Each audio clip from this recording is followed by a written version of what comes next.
Hello, everybody, and welcome to this week's Monday special topic video. It's our High Republic Tempest Runner review. If you don't know what the Tempest Runner is, well, it's an audiobook. It's on all audiobook platforms.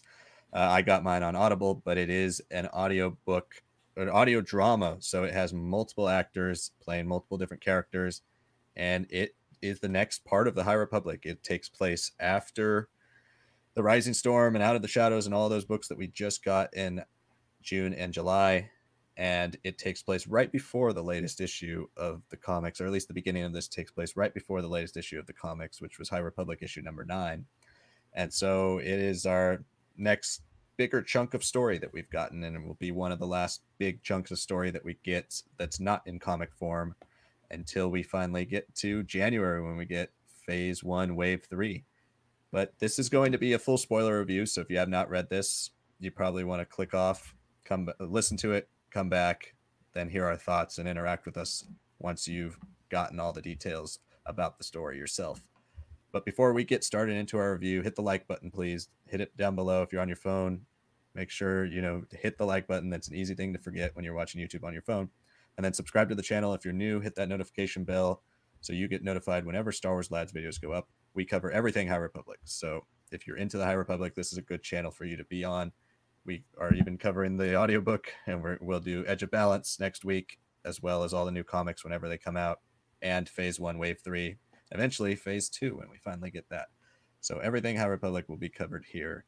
And then comment below. Let us know what you thought of the Tempest Runner or any of the High Republic stuff so far, but we are going to be talking spoilers, as we said, on Tempest Runner. So this is your one-stop shop for all of your spoiler stuff for Tempest Runner. So into Tempest Runner spoiler review.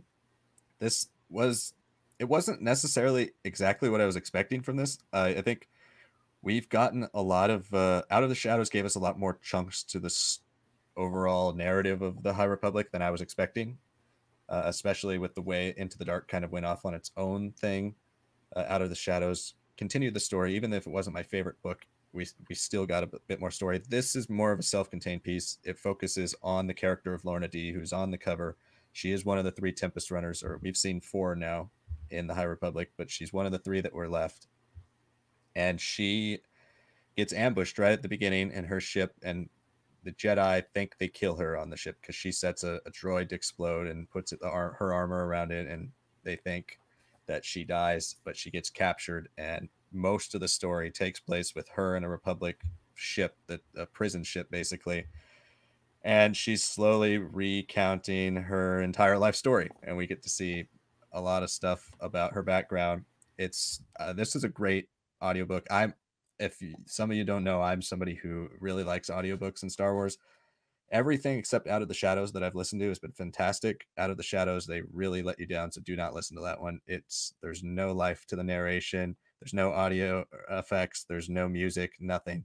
It's just basic reading of like a book on tape. So do not get that one. But all the other ones, Rising Storm, Light of the Jedi, I've been listening to all those. I listen to it and read it at the same time, just to immerse myself. So this was, I found really enjoyable. They brought Mark Thompson back, who did the other 2, to do some of the characters. He does the character of Pan Ada in this, and he also does Marchion Ro, or Marchion Ro, depending on how you want to say it. They say Marchion in the audiobook. Charles Soule says Marchion. So anyway, I thought they did a great job. There's a lot of narrators here who I'm familiar with from other Star Wars audiobooks, and they all perform well. I think this is my first time. I read the script for Dooku Jedi Lust, so I did not listen to the audiobook for that, or the audio drama. So this was my first time with a real audio drama. And I would say the only thing that I found a little off sometimes was characters' voices do tend to sound like each other. Some of the minor characters, the main characters, no problem. You know who everybody is. But some of the minor characters tend to sound somewhat like each other. So once in a while I was lost trying to figure out, okay, who is that and who's talking, because there's no narration in this. There's nobody telling you who's saying what. It's all voiced as if you're watching a film or a radio play or anything like that. There's no narrator. So if you have never listened to an audio drama, that's what you're in for with this. But it works. Once you get 30 minutes in, you start to get used to it. It works really well. And as with most Star Wars audiobooks, It's got the music, it's got the sound effects, it's got everything that makes these Star Wars audiobooks so great. And so I think overall, I really enjoyed this one, especially for the Lorna D backstory. We got a lot of interesting stuff about why she is the way she is, and we were just talking about this earlier. She's a character that always felt so in control. She felt like the dominant one of the three Tempests the entire time, whether it was Kassav or Zetar, and then her and Panada. She always felt like the number one. She was the dominant, and if there was anybody who was actually going to pose a threat to Marchion Ro, it was Lorna D. And this, we really strip her down and see who she is underneath that Nihil exterior. And as she's trying to, people are trying to tell her who she is, she's trying to discover who she is, because she doesn't really know. And this book is entirely a book of self-discovery, and I really like that from purely a character's perspective. This is like the most character-centric story we've ever gotten in the High Republic, and it works. I think it doesn't add too much to the overall universe. Like, if you did not read this, as of now, I mean, obviously I could be proven wrong in phase 1, wave 3, when we get more stuff, but as of now, I don't know if it's necessarily essential to reading High Republic. But if you are interested in the Nile, and you're interested in Lorna D, and you're interested in really like a true backstory on one of these characters, finally, I think this is a great place to go. And it's really short, so you can get through this pretty fast. Overall, I thought this was really good, and I would definitely recommend it if you're into the Nile and stuff like that. But what were your thoughts, Sanak, on this latest piece from the High Republic?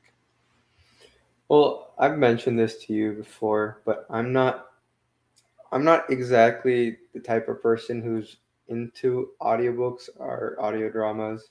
Um, like even for Dooku Lost, I held off on like even considering like checking out that story, even though Dooku was one of those characters I really wanted to know more about, because I was like, well, I don't know, like I can understand like video games and cartoons replacing like the original character or the original actor, um, and because it's like, yes, they are doing their own interpretation, but more often than not, that interpretation is very in line with like what the character sounds and feels like, and sometimes it's also just a great impression. um, and it also helps like things like having like, let's say, Dooku in the Clone Wars. He's no Christopher Lee, but it also doesn't hurt that his face is like 3 inches wide and like 8 inches long, and it's just super, stylized. There's something about it that is distinctively like, yes, it's not trying to be that character. It's not trying to be exact, but it's just trying to get the feel of the character gist. And that's what makes like animated work for me. And in the end, this action, the story, the fluidity of the animation matters more to me than, let's say, just how the person sounds or even in some cases acts. Um, when it comes to audiobooks and audio dramas, that's something that I have a little bit more issue with, especially like if this is like characters that I have already been kind of like in tune with, they're already established and you've heard in different ways. Adding more complexity to them is not, it's not something I want to do. That being said, we don't know anything about the High Republic really. There hasn't really been anything, I don't think, for like High Republic characters that other than the audiobooks. So, and with the fact that the Acolyte is going to be at the end of the High Republic era, and that a lot of these characters that we're following, good or bad, somewhere in between, that they just simply might not even be alive because they're just too old. Like it definitely helps that the stakes for settling and being right on my mind. Like okay, these are these characters. This is what they sound like. This is them. It is an issue for me. So I think that's what helped me a lot. But this was also still very surprising. I mean, I don't have any experience, no matter what. Audiobooks, nothing in general. I prefer to kind of keep my characters only limited to direct, specific descriptions, and the rest is just more about like keeping them as like almost as blank faced, as nondescript as possible as I'm reading it, so I can be open to like when things are adapted and changed and stuff like that. So I felt prepared, and then I started listening to it, and I was a little shocked, especially Lorna D being the main character of the story did not align with the Lorna D that I was like imagining or even feeling like from the lines of dialogue and action that she has in Light of the Jedi or The Rising Storm. I mean, she's certainly chaotic. She's certainly all the things that we find out about her in the Tempest Runner, and the backstory that comes into play to kind of bridge the gap between that makes it work. But it's like a shock to hear someone almost like having blood curdling screams and constantly getting bruised and beat up and breaking something, and they're just, yeah, a lot more talkative than I expected too. I think that's what really threw me off at first. I can understand the violence and like the hatred amongst a storm and amongst the different tempests and all that, but I didn't expect the character that, like you said, Liam, that seemed most capable um, would end up being probably the one who's most unstable. Like I genuinely wasn't expecting that. I thought she'd be more sadistic and more almost ingrained in who she's going to be versus like wearing multiple masks, changing them as they come and go. And I mean that's really the gist of the story. It is about how she takes on different things from her childhood, well not childhood, her young adulthood, to her military service and connection with the Jedi, to first entering into the Nile under Martian Ro's father and becoming a Tempest Runner because she fails and sets up Panfeda and all that. And there's also that in between where she's basically just like a bounty hunter. And then there's finally this whole main part of the story where after her whole battle with the Jedi and everything goes wrong on her attack, she is in prison. She's reprimanded. She goes undercover essentially. That is the gist of the story. That the Jedi do have her, and she just fakes her death by exploding her droid and then just passing as a Twilight because not many people have seen her face, and those who have are more than likely dead. So yeah, I mean that there's a lot of different characters that Lorna herself was not only playing but also just like being consumed by at times. I think certain parts of her, certain characters that she played in the different parts of her life almost broke her more and more too. So seeing just how mentally unstable she was and how more often than not you could blame a lot of the things that happened on her more than just her surroundings and the people around her. I think ultimately makes her a very enticing character. But now it definitely removes any genuine fear I have of her usurping Martian Ro, even if all the Nile are scattered, even if Zitar is totally weakened and Martian barely has anything more than the Pats, and she technically has a whole freaking prison ship now. But yeah, I mean this was very intense and surprising for a first time experience of an audio drama. But I think ultimately it sits well. It's still not a really consequential story. It's not really something that you need more. Like we were reviewing last week, or sorry, this week, the new High Republic arc that started.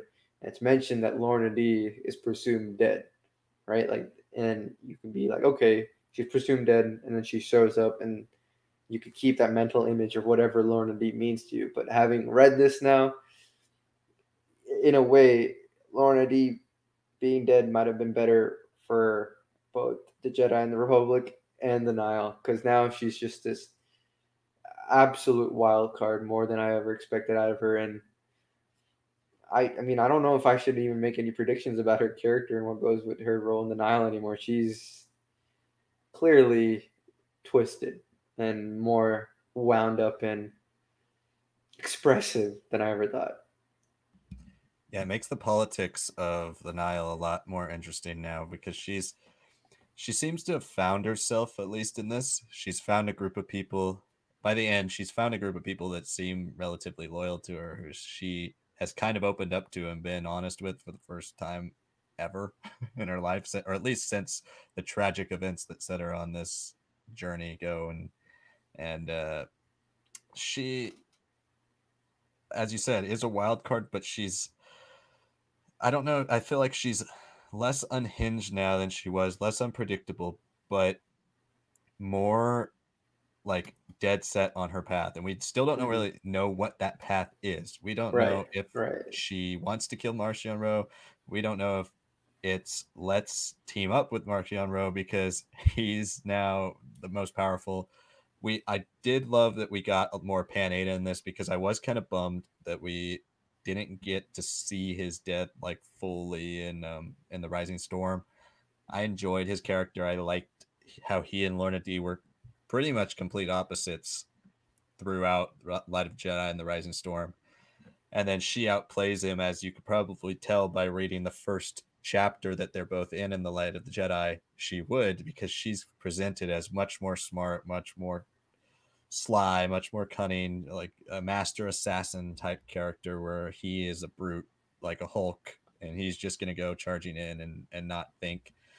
But we get to see a little bit more of their relationship, and that she was a storm underneath him when he was a Tempest Runner, and she just kind of accidentally becomes the Tempest Runner when she unknowingly foils a plan that Panada and Kasiv and the other Tempest Runner at the time have for killing Marcion Rowe's dad. And so it's interesting, and I really liked what she talks about when she starts discussing at the end of the book how everybody kind of puts these labels on her about who she is, and she's never really decided who she is in her life, whether it was an ex-boyfriend who took advantage of her to take her spot on the hierarchy and of her family when she was back on Ryloth, or whether it was Marcion Rowe's dad making her a Tempest Runner when she wasn't, trying to be. People are keep putting her in these spots, and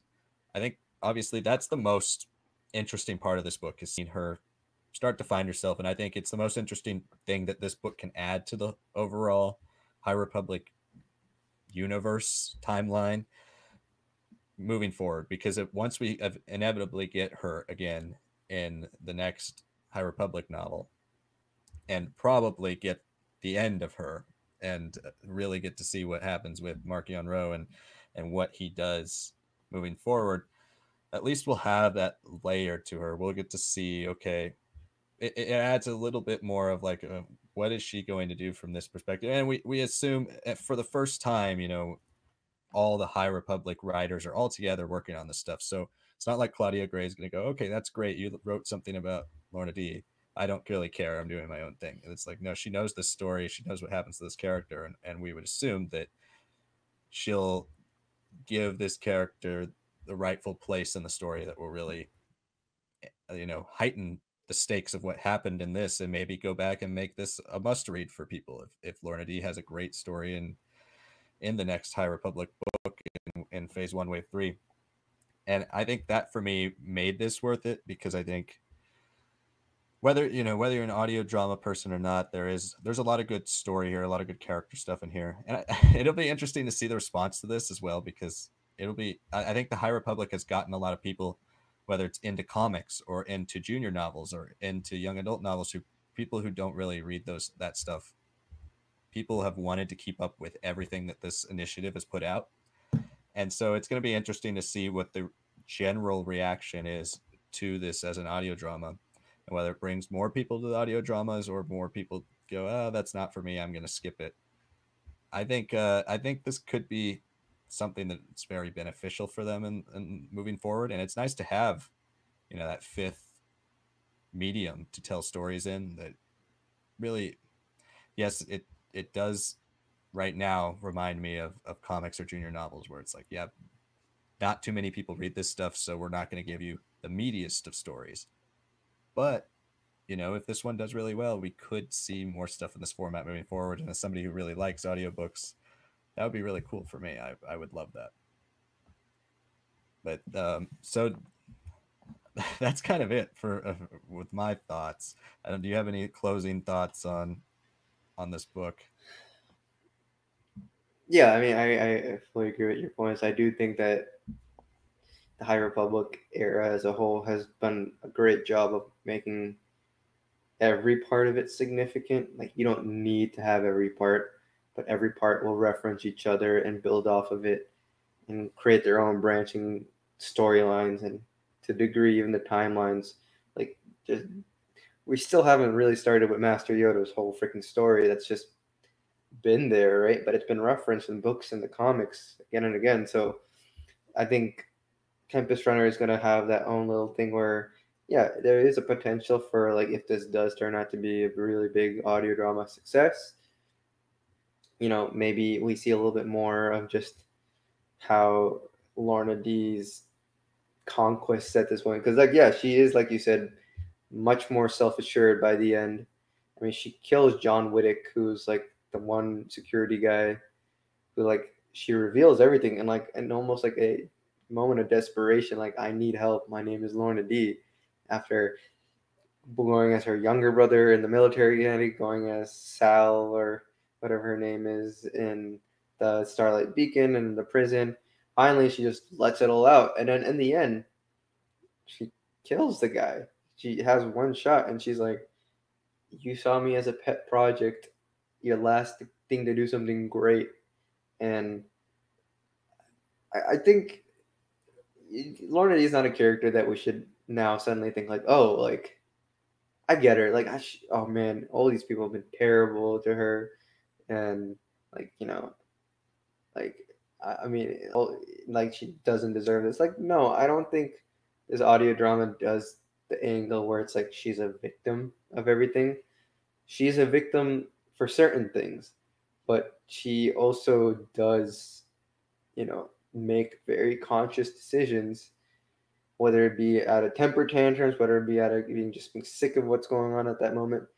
She just does a lot of things, and she does still have a little kindness in her heart. I like how, and then Sistine, like, even though there was a risk that she's going to kill this woman who's just for some reason in this shipyard. I don't know what she did, but she seems far more innocent than anyone else on there. Um, like, lets her live and lets her have a chance to go get her children. Like, there are things that have made her a little bit more morally gray, and there's some things about the other Nile in there that are now morally gray that I do like. Um, but as far as Lorna herself, she is a creation that mostly is responsible for everything that's happened to her. You could say she didn't necessarily start what happened, and people took advantage of her, and that's why she just continued further and further down this path. But she had many people trying to help her. I don't think, like, maybe there is an argument that John Whittick did try to do this more so as like, okay, this is like my final pet project. But I don't think listening to it, we're supposed to really believe that. We're just supposed to really feel that Lorna's a character who, after going through so many different things, finally letting herself be just Lorna D, letting herself connect with people once more, seeing people die because of her, all this and that, and then just to find that out, yeah, it sucks for her. It does. There is a very valid argument that, yeah, he might have done something, but she also just straight up kills him without letting him have a chance to explain himself. She just goes into like a whole barrage of accusations. Like, she's not a good person ultimately in the end. She is a self-created monster by the end of this. And all the flashbacks, even if it was a little confusing at times of like going back and forth between like present day and the different flashbacks,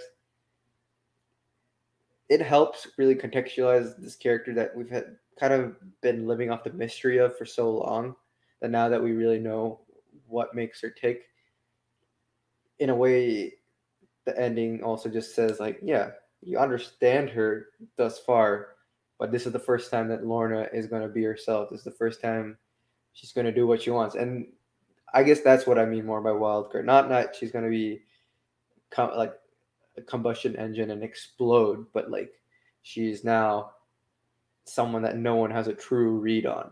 And I think that's what has made her even more dangerous, despite pouring her heart out and all that. And I mean, there were also just some really great, interesting side things. I like seeing Opal Rancis be brought back as a character, and like, he did nothing wrong. He really didn't. He could have been a little bit more emotionally supportive, but she does basically beat up one of the older cadets for just being a douchebag and does almost kill him. So it's not like Oppo could have done anything over a hollow call. He helped guide her into a place where she could channel a lot of these messed up emotions that he quite visibly saw, but knew that the Jedi can't help, the Republic necessarily can't help, but maybe Korea military could help, right? So like there's a lot of different cool things that they're adding in, and I think the audio drama, if it was a little bit more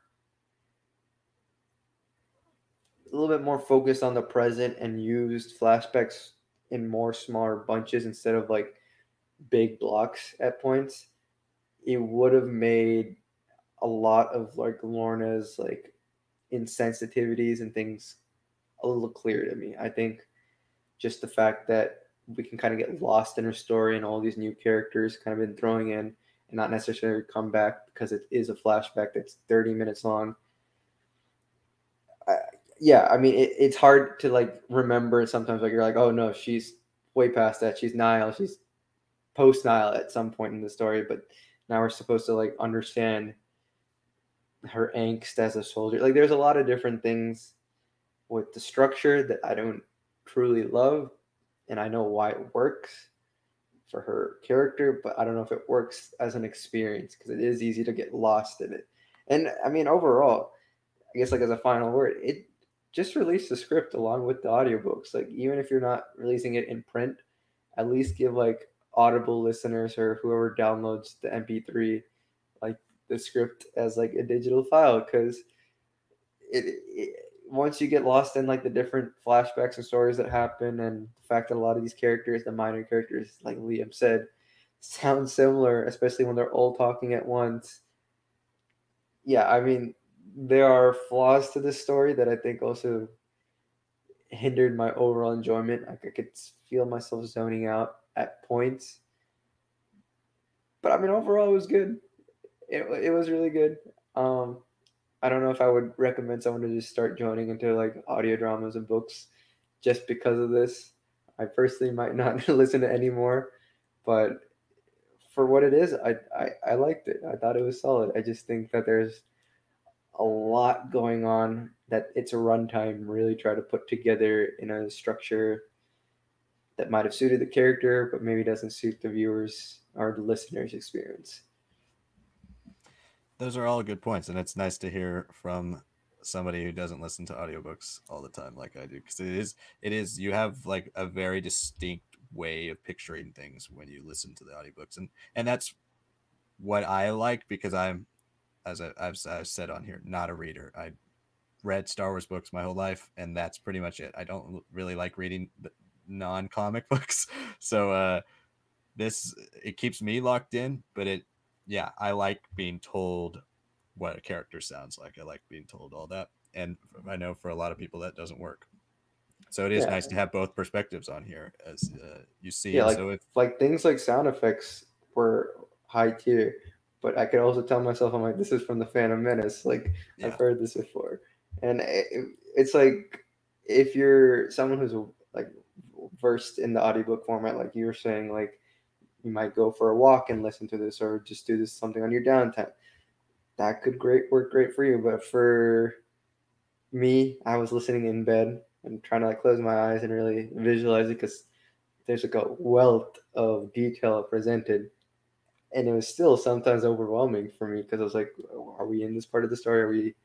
It's like the way some things with the characters and their storylines kind of intersected in and out. It was just like, oh my god, like I I get this, that I get this is really a story about Lorna and ultimately how she becomes the Lorna that doesn't wear the mask other than the one that she wants to. But it is overwhelming and distracting at times, and that could come from inexperience. I will say that that could just come from a negative viewpoint of audiobooks that was already present before, and then just the fact that I threw myself into something that is a lot to handle. But yeah, no, yeah, there's great points for both being a fan and not being a fan. Yeah, and it's nice that we have both sides on here. And if you guys listen to this whole thing and you're still debating on whether to read this or not, listen to, you know, both of our points of view of where we come from how we read, and choose for yourself, because there's definitely a lot of worthwhile stuff in here, but eventually there probably will be a script that you can pick up, almost certainly, because Dooku and Afra are the only other two audio dramas we have, and both of them got scripts. Afra got it same day. So I love your idea, actually, though, about getting a script if you're an Audible subscriber, because I Yeah. understand why you wouldn't release the script until, you know, 2 or 3 months after, because you're trying to sell more audiobooks. But if you got another perk for being an audiobook member, that would be, you know, another great reason to Yeah, subscribe. and if you're like a little bit hard of hearing, right? Like you want to get involved in an audio drama because this is the only format to give it, but being able to like verify what you had just heard or weren't able to pick up with like a nice little screen at the side, right, as you're listening, that doesn't hurt. Yeah, absolutely. Well, that's our review for Tempest Runner. Thank you guys so much for watching. Let us know in the comments below what you thought of the book, if you're interested in getting the book and you haven't read it, or what you thought of High Republic as a whole, Lorna D, anything that has to do with the High Republic or Tempest Runner. Let us know down in the comments below. Hit that like button, as I said at the beginning. Really helps our channel out, helps us interact with more Star Wars fans. And stay tuned here for more High Republic stuff. Hit that subscribe button, hit the notification bell so you know when our newest videos come out. We cover High Republic like once every couple weeks, because we cover all the new comics that come out every Wednesday. And if you are staying tuned with our channel, you know that our next episode will be Wednesday, where we'll be covering the newest comic books this coming Wednesday, as well as Edge of Balance, which was coming out on Tuesday. So stay tuned for all of that. You can follow us on Facebook, Instagram, and TikTok at Star Wars Lads. If you have social media, you can also interact with us there. Send us comments, send us DMs, whatever you need.